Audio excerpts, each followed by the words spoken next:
soyez affermis. Recherchez sans trêve sa face. Au nom du Père et du Fils et du Saint-Esprit, le Seigneur soit avec vous. Et avec votre esprit, C'est toujours avec beaucoup de joie que je célèbre cette messe en communion avec tous vous autres. Encore une fois, au début de cette rencontre, reconnaissons que ce sont des moments de grâce et de paix que nous vivons. Alors pour entrer dans la communion de Dieu, commençons par reconnaître notre fragilité, nos péchés, nos trahisons et faisons-le devant la miséricorde de Dieu. Seigneur Jésus envoyé pour guérir le cœur qui revienne vers toi, Seigneur, prends pitié. Seigneur, prends pitié. Ô Christ, venu appeler les pécheurs, ô Christ, prends pitié. Ô Christ, prends pitié. Seigneur, qui siège à la droite du Père où tu intercèdes pour nous, Seigneur, prends pitié. Seigneur, prends pitié. Que Dieu Tout-Puissant nous fasse miséricorde, qu'il nous pardonne nos péchés et nous conduise à la vie éternelle. Amen. Prions le Seigneur.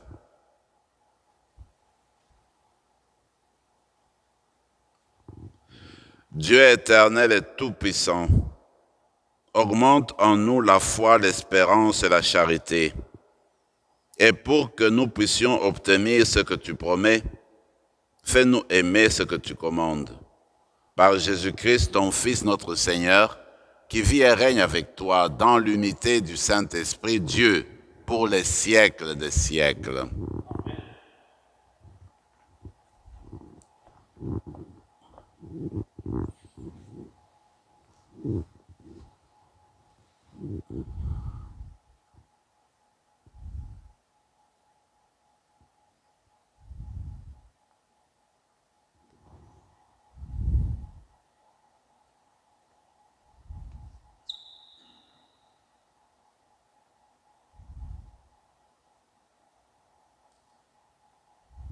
Du livre de l'Exode. En ces jours-là, Moïse exécuta tout ce que le Seigneur lui avait ordonné. La demeure de Dieu fut érigée. La deuxième année, après la sortie d'Égypte, le premier jour du premier mois, Moïse érigea ainsi la demeure. Il en posa les bases, les poutres et les traverses, et il dressa les colonnes au-dessus de la demeure. Il déploya la tente et la recouvrit comme le Seigneur lui avait ordonné. Il prit le témoignage et le déposa dans l'arche. Il mit à l'arche ses barres et la recouvrit de la plaque d'or appelée propitiatoire. Il introduit l'arche dans la demeure et posa le rideau pour voiler l'arche du témoignage, comme le Seigneur lui avait ordonné. La nuée couvrit la tente de la rencontre, et la gloire du Seigneur remplit la demeure. Moïse ne pouvait pas entrer dans la tente de la rencontre, car la nuée y demeurait, et la gloire du Seigneur remplissait la demeure. À chaque étape, lorsque la nuée s'élevait et quittait la demeure, les fils d'Israël levaient le camp. Si la nuée ne s'élevait pas, ils campaient jusqu'au jour où elle s'élevait. Dans la journée, la nuée du Seigneur reposait sur la demeure, et la nuit, un feu brillait dans la nuée, aux yeux de tout Israël. Et il en fut ainsi à toutes leurs étapes. Parole du Seigneur. Nous rendons grâce à Dieu. De quel amour sont aimés les demeures, Seigneur, Dieu de l'univers. De quel amour sont aimées tes demeures, Seigneur, Dieu de l'univers. Mon âme se brise à désirer les paquets du Seigneur. Mon cœur et ma chair sont unis vers le Dieu vivant. De quel amour sont aimées tes demeures, Seigneur, Dieu de l'univers. L'oiseau lui-même s'est trouvé une maison, et l'hirondelle un nid pour abriter sa couvée. Tes autels, Seigneur de l'univers, mon roi et mon Dieu. De quel amour sont aimées tes demeures, Seigneur, Dieu de l'univers. Heureux les habitants de ta maison, ils pourront te chanter encore. Heureux les hommes dont tu es la force, les chemins s'ouvrent dans leur cœur. De quel amour sont aimées tes demeures, Seigneur, Dieu de l'univers. Un jour dans tes paquets en vaut plus que 1000. J'ai choisi de me tenir sur le seuil, dans la maison de mon Dieu, plutôt que d'habiter parmi les infidèles. De quel amour sont aimées tes demeures, Seigneur, Dieu de l'univers. Alléluia, Alléluia. Seigneur, ouvre notre cœur pour nous rendre attentifs aux paroles de ton Fils. Alléluia.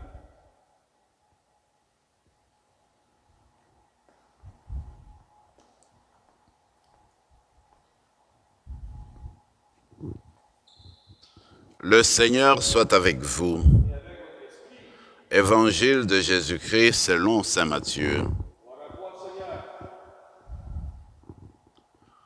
En ce temps-là, Jésus disait aux foules, « Le royaume des cieux est encore comparable à un filet que l'on jette dans la mer et qui ramène toutes sortes de poissons. Quand il est plein, on le tire sur le rivage, on s'assied, on ramasse dans des paniers ce qui est bon et on rejette ce qui ne vaut rien. Ainsi en sera-t-il à la fin du monde. Les anges sortiront pour séparer les méchants du milieu des justes et les jetteront dans la fournaise. Là, il y aura des pleurs et des grincements de dents. Avez-vous compris tout cela? Ils lui répondent, oui. Jésus ajouta, c'est pourquoi tout scribe devenu disciple du royaume des cieux est comparable à un maître de maison qui tire de son trésor du neuf et de l'ancien. Lorsque Jésus eut terminé ses paraboles, il s'éloigna de là. Acclamons la parole de Dieu. Gloire à toi, Seigneur Jésus.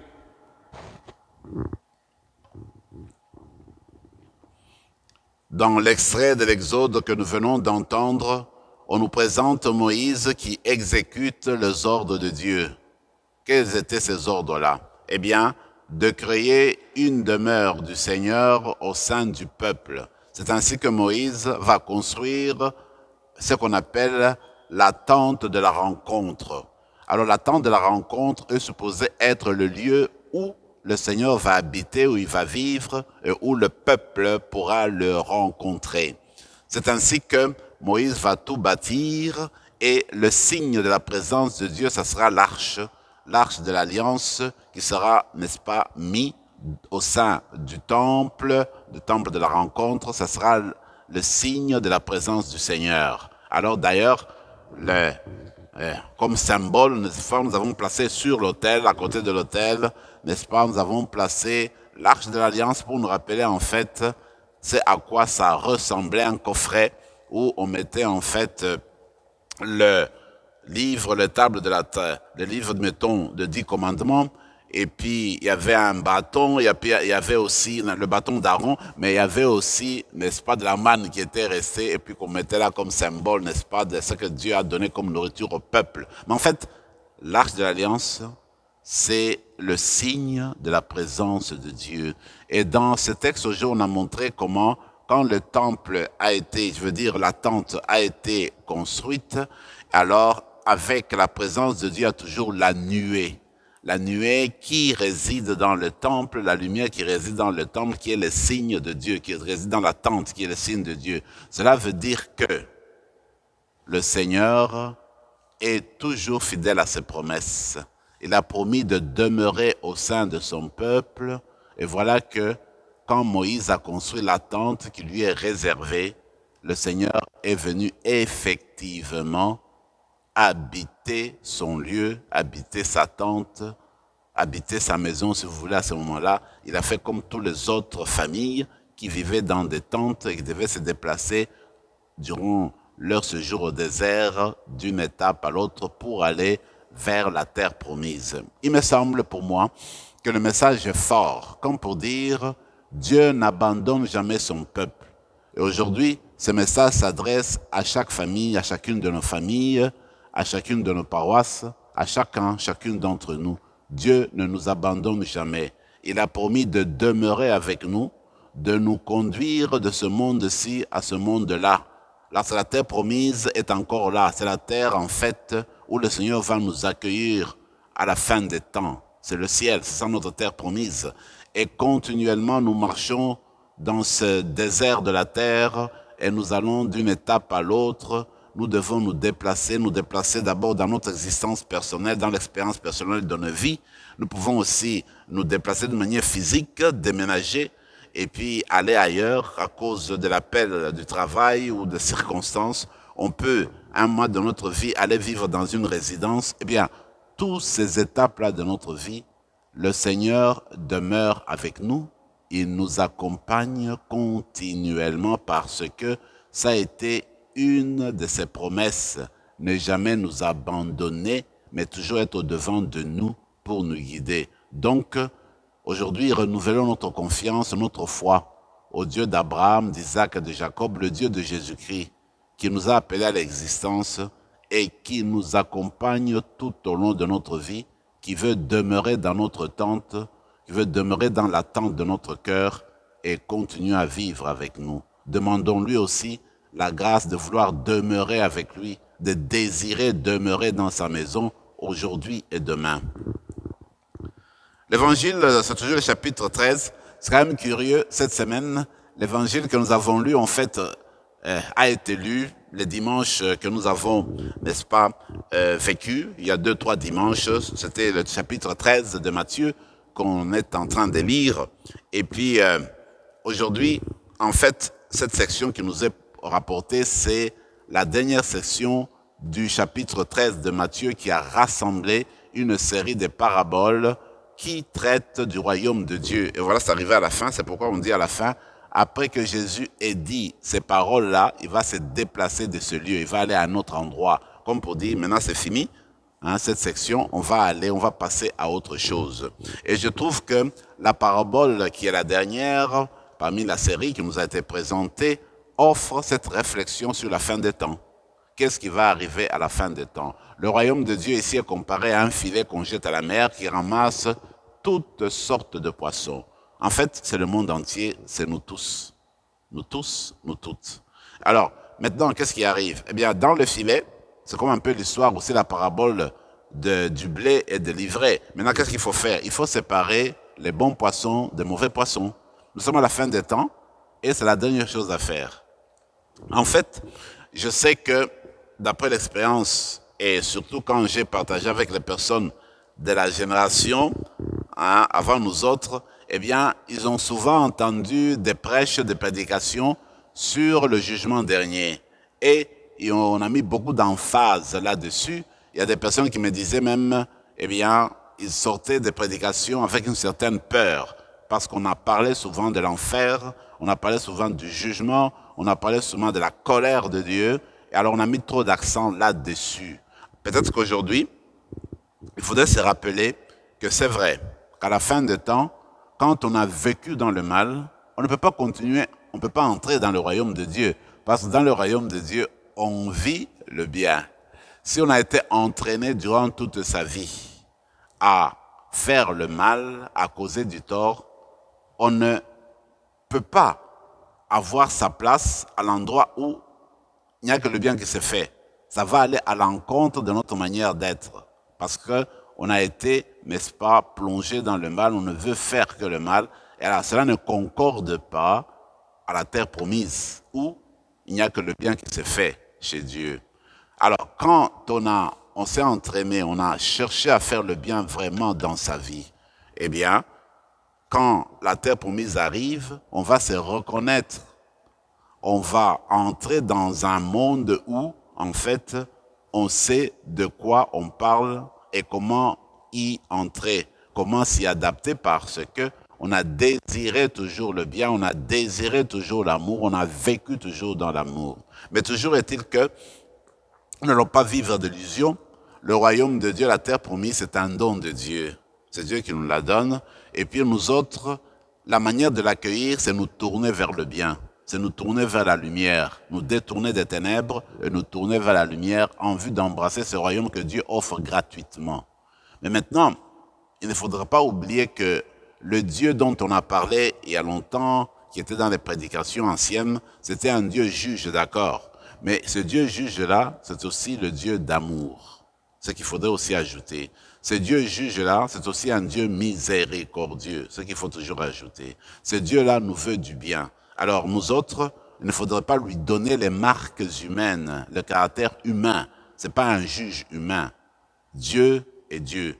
Donc nous, comme êtres humains, ce que nous allons faire tout simplement, c'est nous abandonner entre ses mains avec confiance et montrer notre désir de vouloir habiter dans sa maison. Seigneur, je voudrais habiter dans ta maison, comme dit le psalmiste. Je veux être sur le seuil de ta maison. Je vais entrer, être sur le parvis de ta maison, entrer dans ta maison avec joie et y demeurer pour toujours.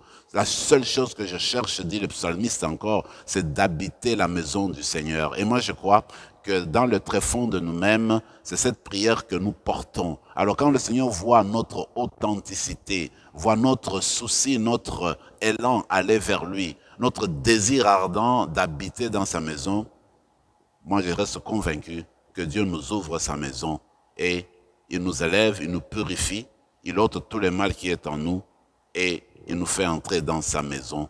Dans la célébration d'aujourd'hui, nous allons demander la grâce d'habiter dans la maison du Seigneur déjà maintenant, parce que Dieu demeure en nous, il nous accompagne tout au long de notre vie, que nous apprenions à vivre avec lui. Alors au jour J, quand il nous appellera à entrer dans la terre promise, dans son royaume, eh bien, il va nous purifier et il nous donnera la place qui est à nous pour que nous entrions dans son royaume et vivre avec lui pour l'éternité. Amen.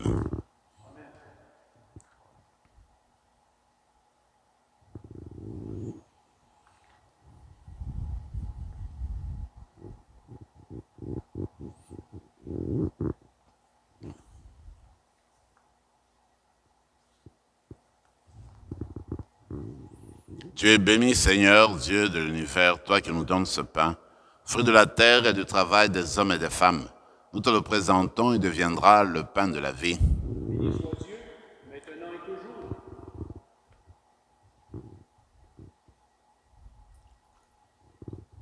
Comme cet eau se mêle au vin pour le sacrement de l'Alliance, puissions-nous être unis à la divinité de celui qui a pris notre humanité. Tu es béni, Seigneur, Dieu de l'univers, toi qui nous donnes ce vin, fruit de la vigne et du travail des hommes et des femmes. Nous te le présentons, il deviendra le vin du royaume éternel. Béni soit Dieu, maintenant et toujours. Humbles et pauvres, nous te supplions, Seigneur, accueille-nous, que notre sacrifice en ce jour trouve grâce devant toi. Lave-nous de nos fautes, Seigneur, purifie-nous de nos péchés. Prions ensemble, mes frères et mes sœurs, au moment d'offrir le sacrifice de toute l'Église. Pour la gloire de Dieu et le salut du monde. Regarde les présents que nous t'offrons. Nous t'en prions, Seigneur, Dieu de majesté. Permets que notre célébration soit d'abord tournée vers ta gloire, par le Christ, notre Seigneur. Le Seigneur soit avec vous. Élevons notre cœur. Rendons grâce au Seigneur, notre Dieu. Vraiment, il est juste et bon, pour ta gloire et notre salut, de t'offrir notre action de grâce toujours et en tout lieu, Seigneur, Père très saint, Dieu éternel et tout-puissant. Dans ta bonté, tu as créé l'être humain. Et comme il avait mérité la condamnation, tu l'as racheté dans ta miséricorde par le Christ notre Seigneur. Par lui, les anges célèbrent ta grandeur et les esprits bienheureux adorent ta gloire. Par lui, s'inclinent devant toi les puissances d'en haut et tressaillent d'une même allégresse les innombrables créatures des cieux. À leur hymne de louange, laisse-nous joindre nos voix pour chanter et proclamer.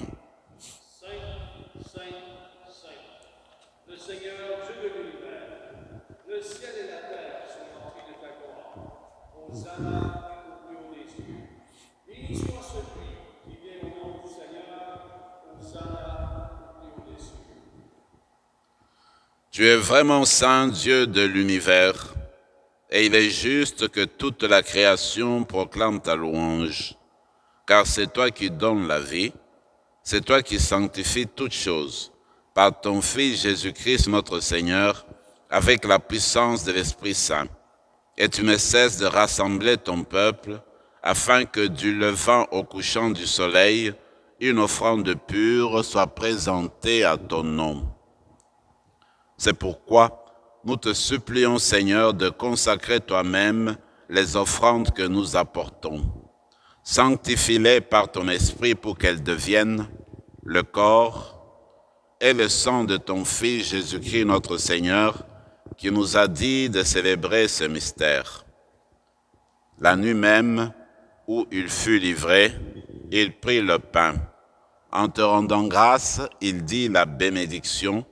Il rompit le pain et le donna à ses disciples en disant « Prenez et mangez-en tous, ceci est mon corps livré pour vous. »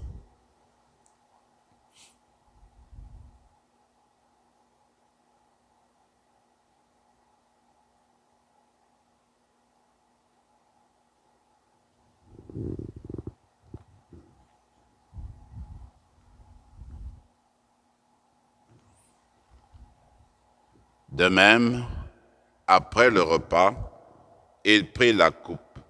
En te rendant grâce, il dit la bénédiction, donna la coupe à ses disciples en disant « Prenez et buvez-en tous, car ceci est la coupe de mon sang, le sang de l'alliance nouvelle et éternelle, qui sera versé pour vous et pour la multitude en rémission des péchés.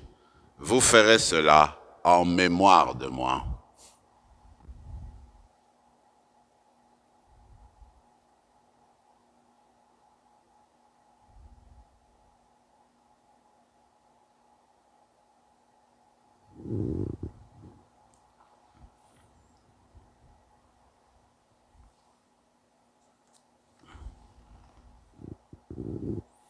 Proclamons le mystère de la foi.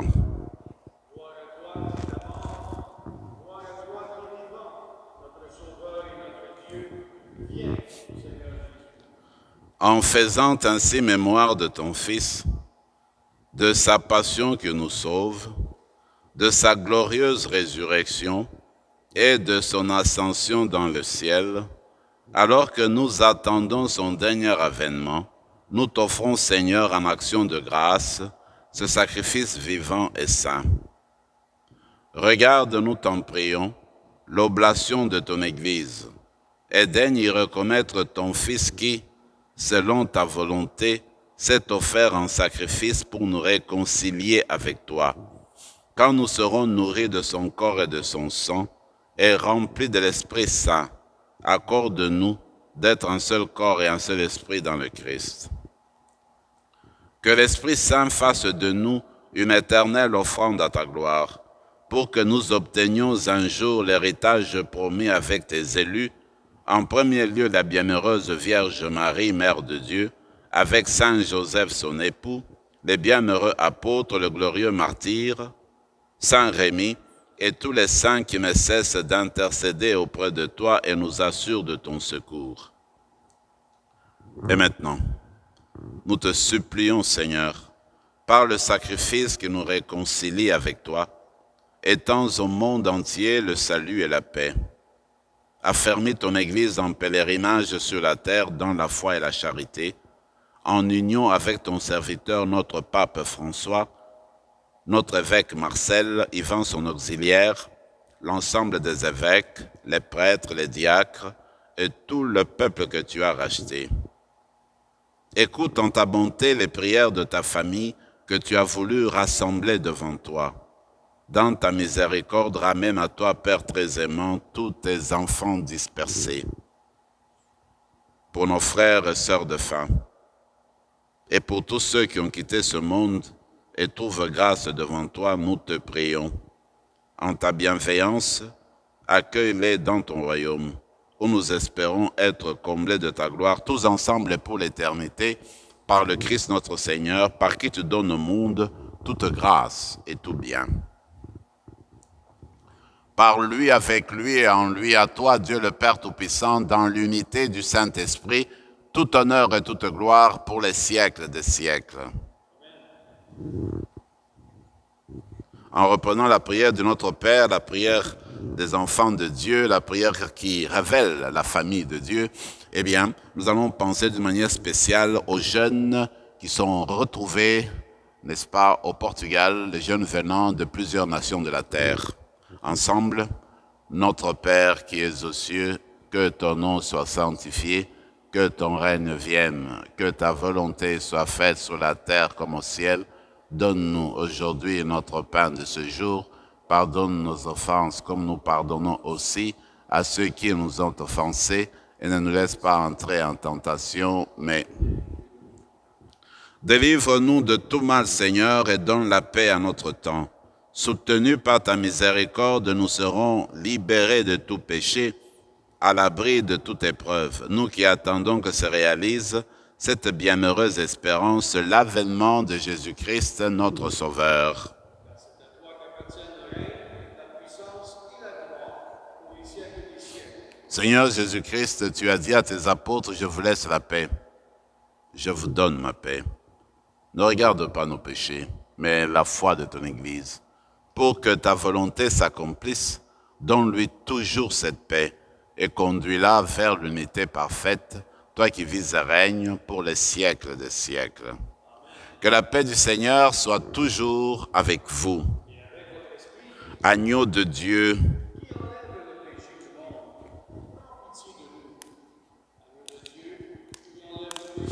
que le corps de Jésus-Christ remis en cette coupe, nourrissons-nous la vie éternelle.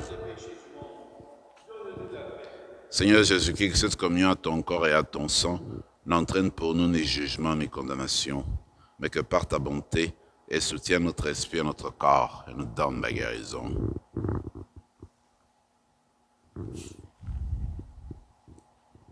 Voici l'agneau de Dieu, voici celui qui enlève les péchés du monde. Heureux les invités au repas des noces de l'agneau. Seigneur, je ne suis pas digne de recevoir, mais dis seulement une parole et je serai guéri. Que le corps et le sang du Christ nous gardent pour la vie éternelle.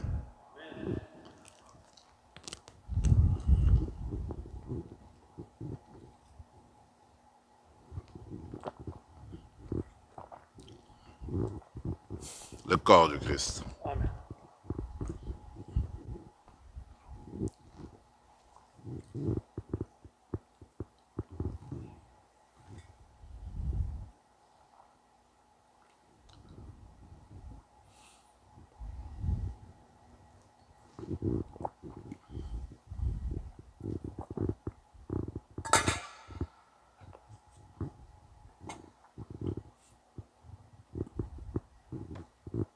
Prenons quelques moments de silence et de prière dans nos cœurs.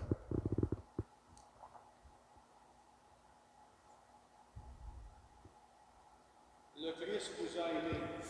Il s'est livré lui-même pour nous, s'offrant en sacrifice à Dieu, comme un parfum d'agréable odeur.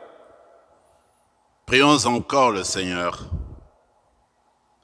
Que tes sacrements, Seigneur, nous t'en prions, achèvent de produire en nous ce qu'ils contiennent. Puissions-nous saisir dans sa pleine vérité ce que notre célébration préfigure aujourd'hui par le Christ, notre Seigneur. Le Seigneur soit avec vous et que Dieu Tout-Puissant vous bénisse, le Père, le Fils et le Saint-Esprit. Allez dans la paix du Christ.